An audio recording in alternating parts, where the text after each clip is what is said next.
Welcome back, fight fans. Happy New Year. It's 2024. I go by the name of Ak. And I'm Barak, the boxing bully. And this is the 2023 Ak and Barak Award Show. So many great fights, so many great moments in boxing in 2023. We're gonna give you guys some nominees and some winners for 6 categories. Barak, this was a difficult one, honestly. That's right, upset of the year. Upsets are great for boxing. You know, Ak always says this. He acts like he made up this phrase, the theater of the unexpected, but he stole that from the HBO days. You know, but it is that. Boxing is the theater of the unexpected. One punch can change the whole dynamic of a fight. So you got these upsets, and we're here to nominate the upsets of the year. And the nominees are Rafael Espinoza versus Robeisy Ramirez, Deontay Wilder versus Joseph Parker, Ray Vargas versus O'Shaquie Foster, Brian Mendoza versus Sebastian Fundora.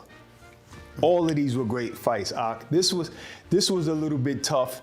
Sometimes you get fighters upset when you say, oh, this is upset of the year, because they feel like, wait a minute, I wasn't the underdog. I was supposed to win that fight, you know? So it is what it is. And that's all good, but let's be realistic here. Look, when you're an underdog and you beat that person, it's an upset. And there's no secret that all of these fights were upsets. Every one of them. This was one of the most difficult categories to pick a winner for, Barak. And look, the fight that probably, one of the fights that didn't have a big profile, which is the Ramirez versus Espinoza, was huge. I mean, you're talking about championship two-time fight, Olympic gold medalist. Championship fight. Two-time Olympic gold medalist who has been on a rampage, killing everybody. Power, speed. So nobody saw that coming. No. So maybe only the hardcore fans might not agree with us for this one, Barak.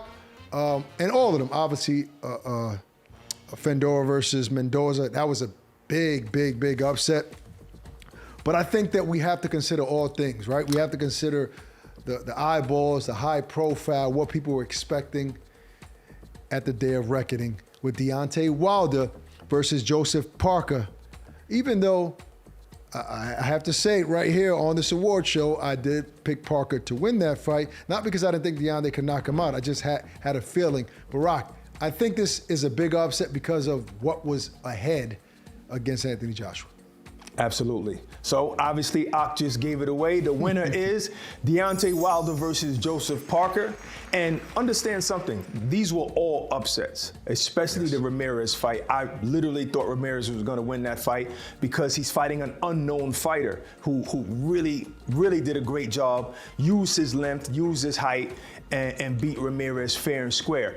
But when you're talking about the heavyweight division, you're talking about Deontay Wilder, everybody and their mother thought Deontay Wilder was gonna knock out Parker. Matter of fact, we thought so much that we were kinda not really paying attention to Otto Wallin, who was the challenger of Anthony Joshua and Joseph Parker, and we were like, we already had a date set March 9th. Well, not we, but boxing, already had a date set March 9th to see Anthony Joshua fight Deontay Wilder. That's how much this is an upset. Nobody was expecting either one of those guys, Joseph Parker or Otto Wallin, to win. And that's why this is upset of the year. Nobody but me and Joseph Parker, right? Because he said the boxing world had plans, but God had his own plans.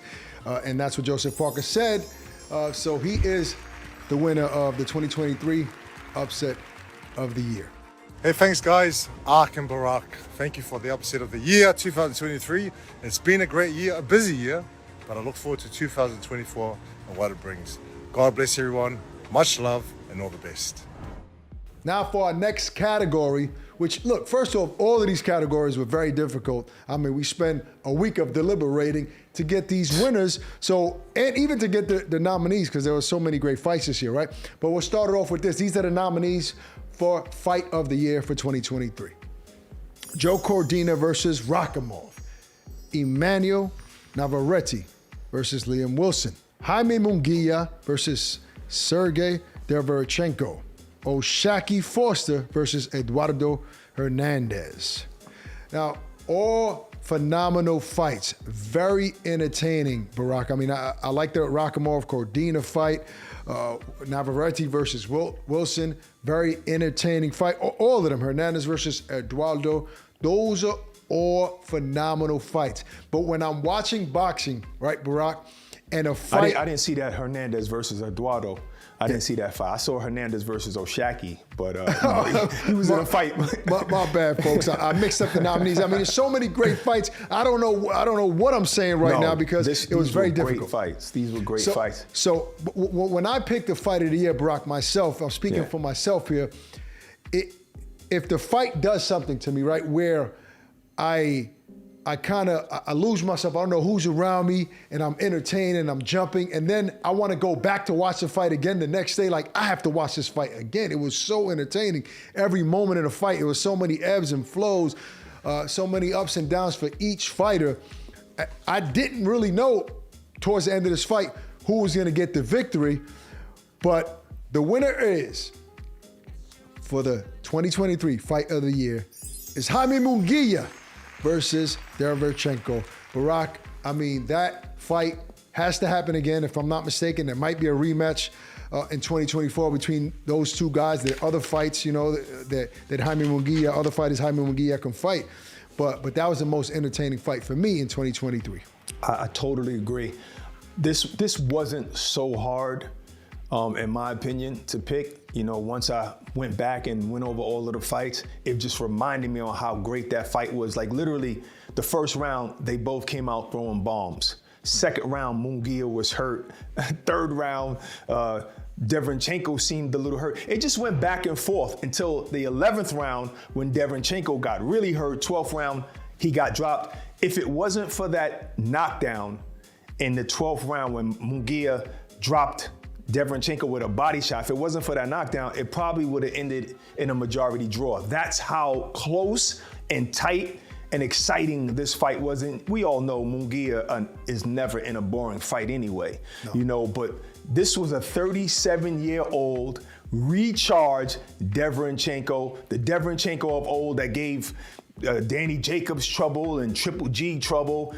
The only thing is that just like in those fights, he gets dropped, and that decides the fight. And this is the only category, Barak, where both fighters need to get credit for it because it's the best fight of the year. So Derevyanchenko made that happen, even though Munguia gets the victory. Right. Derevyanchenko is a big part of the reason why this was the fight of the year. So credit to him as well. Man, he's shown so much late in his career, but Munguia is the winner of the 2023 Barak Fight of the Year. Okay, our next category is the young up-and-coming guys, the guys who are breaking into the boxing industry, showing their skill set, showing their prowess, and it is Prospect of the Year. The nominees for Barak's Prospect of the Year are Bruce Carrington, Abdullah Mason, Andy Cruz, Adam Azim. This was a tough one, Ak. You know, this might not be the fan favorite category, but this was a tough one because usually, almost always, these guys coming up, I don't think there's ever been, maybe in the Robesi Ramirez category, he lost one of his first few fights and he was one of those up-and-coming guys that were good. But these guys are usually always undefeated and then outclassing their opponents.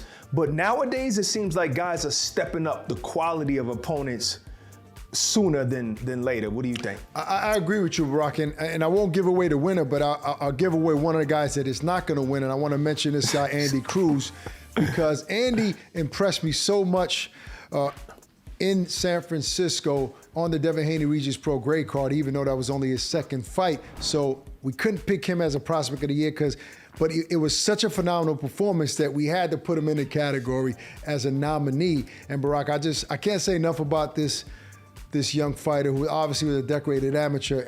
Still a lot to prove in the professional rankings because the talent is going to get more elite. So he's going to have bigger tasks ahead of him. But for the eyeball test, this guy is one of the most phenomenal young fighters in his sport. He didn't win, but Barak, he was close. I think this was, like I said, this was one of the hardest ones because Abdullah Mason he's a future champ. Bruce Carrington, future champ. I think Andy Cruz is a future champ, and as well as Adam. But I mean, they're all neck and neck. Abdullah could have won this. I just think that Bruce Carrington, I'm giving it away now. Our prospect of the year for 2023 is Bruce Carrington. I think all of these guys are good, first of all. I just think that the only thing that was the difference was fighting on a big stage, fighting on ESPN, 5 times this year, getting 3 knockouts, edged him in getting prospect of the year. All of these guys are definitely super skillful. They got talent, they have patience. To be young fighters, they're all pretty patient fighters, and they all seem to got a high level of pop. So this was incredibly hard, but we're giving it to Bruce Carrington.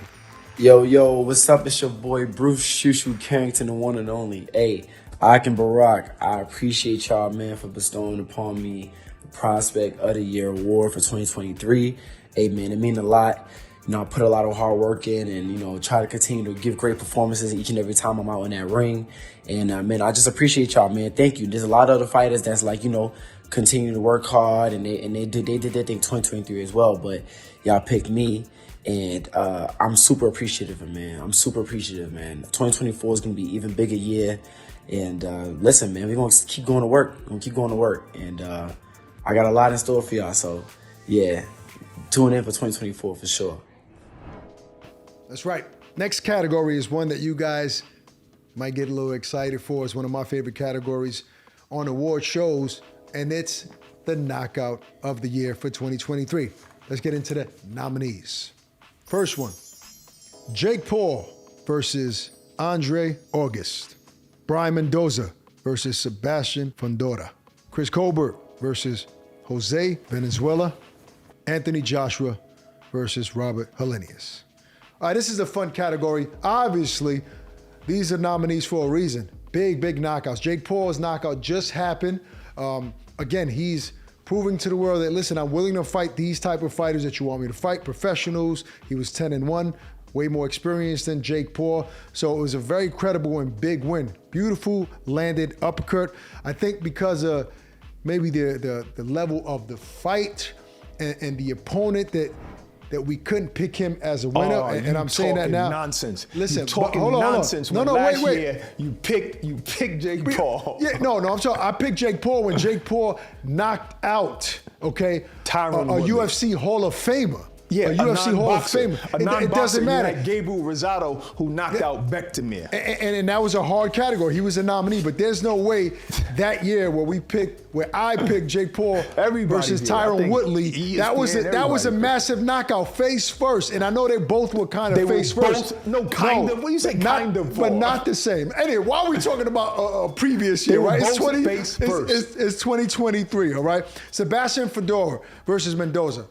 Another vicious knockout earlier this year. I mean, this and another category were the hardest for me, right? And upset of the year, too. No doubt, yeah. Upset. Exactly. Chris Colbert versus Venezuela. Look, Chris is our dude, prime time, great skilled boxer. He's going through a tough time. There's a tough loss, but, we can't lie about how bad the knockout was, so that was nominated. Venezuela was nominated for one of the best knockouts of the year. When you talk about the heavyweight division, first thing you think is knockouts. When you talk about, the one punch, just one punch ending, and all these ended in one punch, Barak, there was no other punch that was more dramatic to me other than Anthony Joshua overhand right over Robert Helenius. So Anthony Joshua is the winner of the 2023 Knockout of the Year. Barak, can you argue with me? Of course I can. This was a big argument between me and Ak. I'm not going to say who I was arguing for, which fight, because at the end of the day, this is what we chose. I think that the whole crowd in this particular fight between Anthony Joshua and Robert Helenius was looking for something. It was something that we were looking for when Anthony Joshua was fighting Jermaine Franklin in the UK. It was the right hand. This marked the return of Anthony Joshua's right hand, and it shows what he can do. He even showed us later on in the year, December 23rd, what that right hand can do as well. Complete knockout, put Helenius to sleep. I think it was the 7th round. I'm not mad at this. KO of the year. All right, the next category is very, very important. Probably not as high profile because these guys are not getting in the ring, but it's Trainer of the Year. And the nominees for the Ak and Barak Trainer of the Year 2023 are Bill Haney, Ben Davidson, Brian McIntyre, Jose Benavidez Sr. And the winner of the 2023 Ak and Barak Award for Trainer of the Year is Brian McIntyre, AKA Barak. How much can we say about this guy, Ak? You have an exceptional fighter in Terence Crawford, fought in the most important, biggest fight of the year. Doesn't mean monetarily, but it was biggest for the sport. Everybody in the world was anticipating that fight. You know, Barak, what's most impressive to me, and look, we're gonna talk about somebody. Look, credit to David Benavidez Jr. has been looking phenomenal. You got to give credit to his father, and I can't say enough about Bill Haney, who's starting to get recognized, but hasn't been recognized enough when you think about how great his son has done throughout his entire career, how many big risky fights he's been in, and people never mention Bill Haney. They talk about how talented Devin Haney is, but this is a guy who's a mastermind who put his son in with different trainers, let him take a piece of everybody, and he turned it into something special, and nobody knows his son like him. I'm giving him credit as being a trainer, not only a manager, not only somebody that orchestrated his son's career to be where it is now. He has taught his son a certain style that only him can pull it out of him. So listen, Bill Haney's a real trainer. You know trainer. why? Because it doesn't, not to say it doesn't matter, but somebody else can hold the pads. Right. Somebody else can do a lot of things, can hold the body bag, you know, like Nate Jones did for Floyd. But he's the trainer that's inside the ring. He's the head trainer who's inside the ring fight night. He's the one isn't that one of the most important, like in the heat of the moment? He's the one that orchestrated all the other trainers that had their hand in this science experiment in Devin Haney, and it produced what it did today. And another reason why I like Bill Haney as a trainer is because I think every fighter should have somebody like Bill Haney, because he's an incredible promoter for his son. Incredible. I think he can take any narrative, either destroy it or create it, make it interesting enough that everybody grabs onto it, because he's a brilliant talker. He's a thinker. He can think on the spot. He's a very witty and very intelligent guy. So he wears more than one hat. He wears more than one hat. So absolutely, you got to give him credit for that. I mean, trainer, manager, promoter. And just to add one last thing, Barak, like you said, to your point, you know, anybody can tell you what to do in the gym, doing sparring pads and stuff. I didn't say it like that, nor did I mean it like that. No, I know what you mean, but in the heat of the moment, in these high-profile fights, in the corner, those instructions are vital. And if you see Devin fight, obviously, right, credit to him for being such a talented fighter, but he's getting the right instructions in the corner. So credit to his father. Look, also, you know, the other nominees are great. Look, I mentioned Benavidez Sr. Ben Davidson. I love Look what just happened in Saudi Arabia. There you go. Not just that, you got Lee Wood, who is the comeback kid. Like, he's just an incredible motivator, and I think he's young, but he's very, very intelligent. He knows the fight game, and he gets, you know, positive results.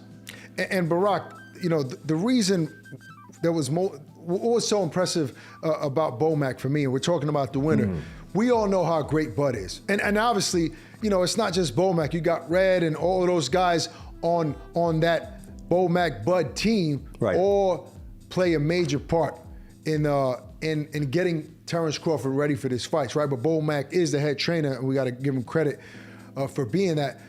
But when you talk about a guy like Chris Eubank Jr., and I've said this on our show a couple of months ago, because I don't feel like Chris gave Bomac and his team the credit they deserved after that Liam Smith win. Barak, he got stopped against Liam Smith, right? Yes. He got stopped, and some people didn't think that he can come back from that. They thought the Conor Ben fight was done. They thought it was finished, right? When you can take a guy, right, from that type of loss to that type of victory, you're talking about night and day, the way he was able to outclass Liam Smith. And I don't care, look, he could have had an off night against Liam Smith the first time, but this was a different Chris Eubank Jr. totally. So I'm giving credit to the team for making those adjustments and that change. And the instructions in the corner that Bomac was giving Chris Eubank Jr. is second to none. Right. So he needs to get the credit for, yes, he has the best fighter in the world and he's had him since young. So he helped build that fighter. And we've seen Crawford's development throughout the years to being so dominant. But what he did with Chris Eubank Jr. was the straw that broke the camel's back for me. I said, this guy's the best trainer in boxing in 2023, no question about it, and he needs to start getting credit for being that, Barak. Oh, definitely. I mean, first of all, most fighters don't come back from brutal knockouts like that. So when Liam Smith knocked out Chris Eubank Jr., you never know what you're gonna get next. You never know what kind of Chris Eubank was gonna come back into that ring, confident or not. And then every single article said, what can Bomac do with a few weeks for this fight? What can he do different? What can he show Chris Eubank Jr. different, for this fight? And you only have a few weeks before the fight. Well, guess what? He showed it. That's why Brian McIntyre is the Akin Barak 2023 Trainer of the Year. Yo, this is Bomac, man. I appreciate the Trainer of the Year award coming from Akin Barak on the DAZN show. Got my man Saul Dieguez right here, my right-hand man. We appreciate y'all. We appreciate the award. Shout outs to my boys over there at the Zone, Barak and the Rock. Rock and the Barak. Akin and Barak. Whatever their name is.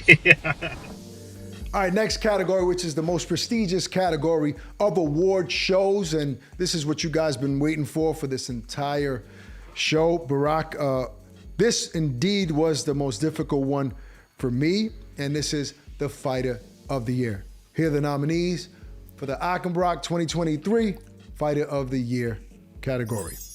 Terence Crawford, Naoya Inoue, Devin Haney, David Benavidez, Gervonta Davis. And the winner for the 2023 Akin Barak Fighter of the Year award goes to Terence Bud Crawford. And some may agree. The whole world's going crazy right now. Some may not agree because Terence only fought one fight.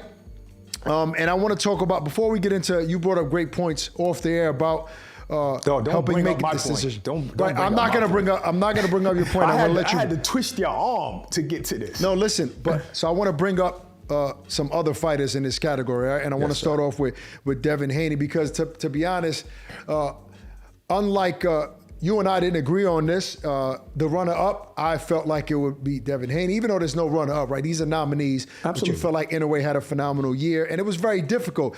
But what Devin has been able to do, right, consistently throughout his career is very impressive, especially in 2023. And people might not rate Regis Prograis, but coming from fighting one of the best fighters in our era in Lomachenko, and yes, it was a close fight because he was fighting a great fighter, but he got the victory.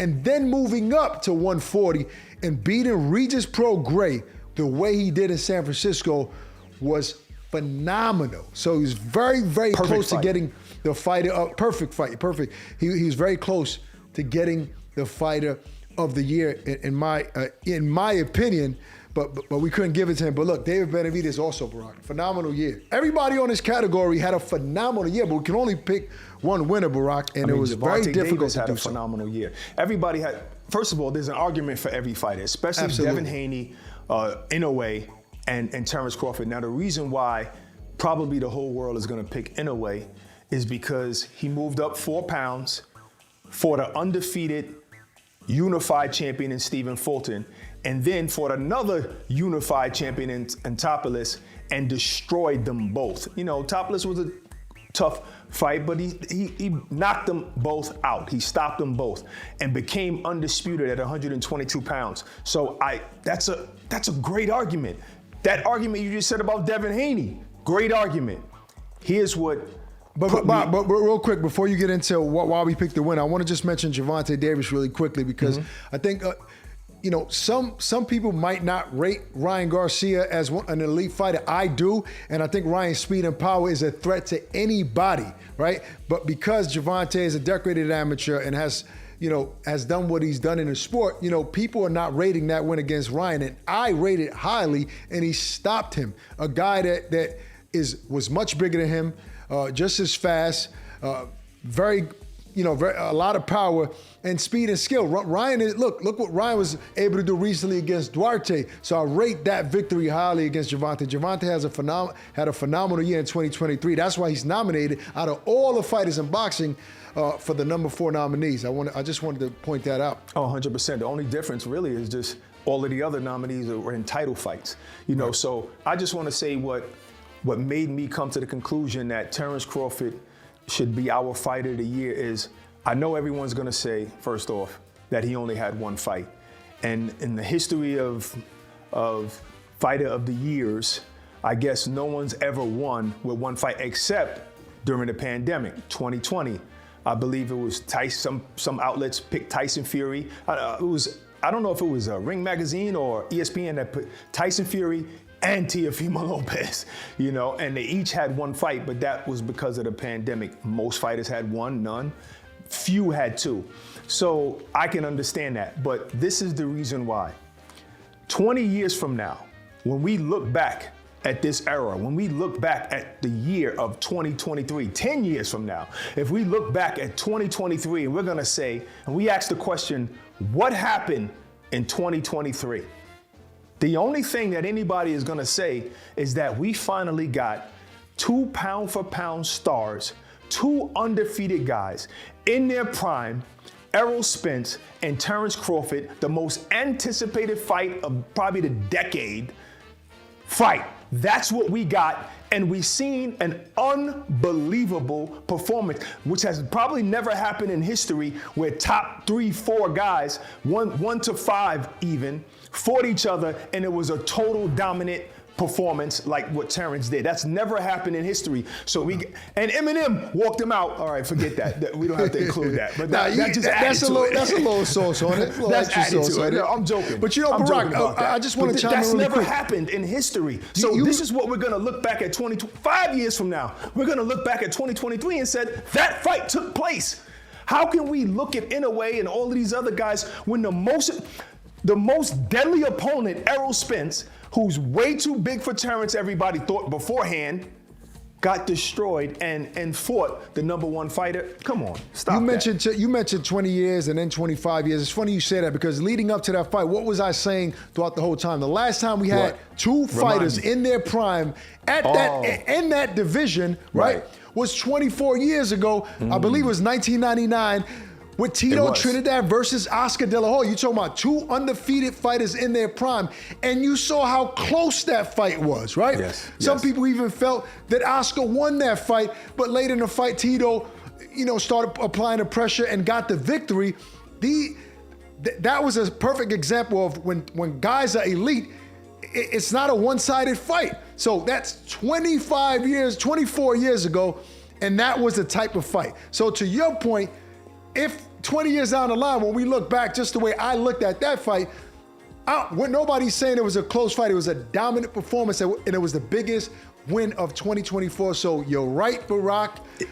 There's no other big win. It was the fight that everybody wanted, first of all. Right.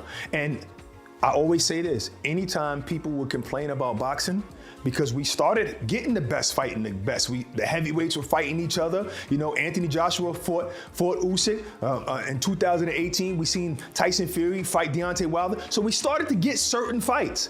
But the one fight that everybody kept saying, I don't watch boxing no more, best not fighting the best, is because Errol Spence has not fought Terence Crawford.